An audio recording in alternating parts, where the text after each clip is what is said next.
मगध की राजधानी में राजा धनानंद और तक्षशिला के गुरु चाणक्य के बीच वार्तालाप चल रहा था।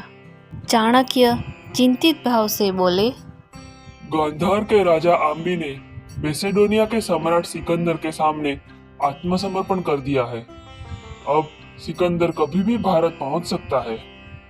उसको रोकने के लिए हमें अखंड भारत का निर्माण करना होगा और मैं इसी विषय पे चर्चा करने आया हूँ महाराज। तभी धनानंद ने चाणक्य को अपने पास आने का इशारा करते हुए कहा, आपको चर्चा करनी है ना, तो यहाँ पास में आकर कीजिए। चाणक्य असमंजस में थे, लेकिन राजा की आज्ञा का पालन कर पहुंच गए उनके पास। चाणक्य के पास आते ही धनानंद ने कहा, अब तू मुझे सिखाएगा कि राज्य कैसे चलाना है, कैसे सुरक्षा करनी है। अब तू मुझे बताएगा कि अपने राज्य का विस्तार कैसे करना है। 2 कौड़ी का शिक्षक है तू, चुपचाप अपना काम कर। युद्ध के बारे में सोचना और लड़ने का काम हमारा है, समझा? यह सुनते ही चाणक्य बोले, क्षमा महाराज, मेरी शिक्षा ने मुझे यही सीख दी कि ये राज्य जितना आपका है उतना ही हम सबका। मैं तो अपना कर्तव्य समझ आपसे मदद मांगने आया था। केवल आप ही है जो सिकंदर को रोकने का सामर्थ्य रखते हैं। धनानंद गुस्से में खड़ा होकर गरजा, हमें अपने सामर्थ्य का ज्ञान है और जब सिकंदर मगध पर आक्रमण करने की सोचेगा तो हम उससे निपट लेंगे। अब इससे पहले कि हम भूल जाए कि तुम ब्राह्मण हो, जिस गति से आए थे उसी गति से बाहर निकल जाओ।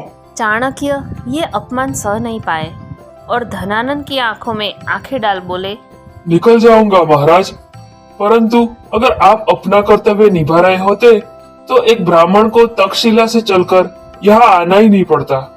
राजा का कर्तव्य दुर्बलों की रक्षा करना है, ना कि उन पर अत्याचार करना। और मगध की दशा देख मुझे इतना आभास तो हो गया है कि हम शीघ्र ही संपूर्ण भारत सिकंदर को भेंट स्वरूप दे बैठेंगे। यह सुनते ही धनानंद का पारा आसमान चढ़ गया और उसने चाणक्य को जोर से लात मारकर नीचे गिरा दिया और सैनिकों को आवाज लगाते हुए कहा, ब्राह्मणों का मान सम्मान इसकी चोटी पे होता है ना, इसकी चोटी से पकड़ कर ले जाओ बाहर। सैनिकों ने तुरंत आज्ञा का पालन किया और चाणक्य को चोटी से खींचते हुए द्वार की तरफ ले जाने लगे।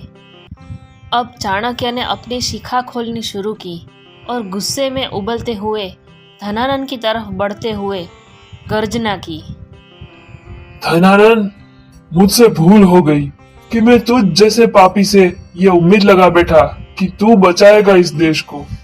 एक शिक्षक का, एक ब्राह्मण की शिखा का अपमान किया है तूने, तो इस शिखा की सौगंध। मैं विष्णुगुप्त चाणक्य ये प्रतिज्ञा लेता हूँ, जब तक मगध के नंद वंश का नाश कर सिंहासन पर एक योग्य राजा को नहीं बैठा देता, अपनी शिखा नहीं बांधूंगा।